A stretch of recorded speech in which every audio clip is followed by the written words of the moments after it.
Genesis 15, NIV. After this, the word of the Lord came to Abram in a vision. Do not be afraid, Abram. I am your shield, your very great reward. But Abram said, Sovereign Lord, what can you give me since I remain childless, and the one who will inherit my estate is Eliezer of Damascus? And Abram said, You have given me no children, so a servant in my household will be my heir. Then the word of the Lord came to him. This man will not be your heir, but a son who is your own flesh and blood will be your heir. He took him outside and said, Look up at the sky and count the stars, if indeed you can count them. Then he said to him, So shall your offspring be. Abram believed the Lord, and he credited it to him as righteousness. He also said to him, I am the Lord, who brought you out of Ur of the Chaldeans to give you this land to take possession of it. But Abram said, Sovereign Lord, how can I know that I will gain possession of it?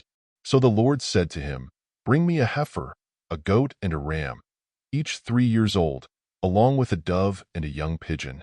Abram brought all these to him, cut them in two, and arranged the halves opposite each other. The birds, however, he did not cut in half. Then birds of prey came down on the carcasses, but Abram drove them away.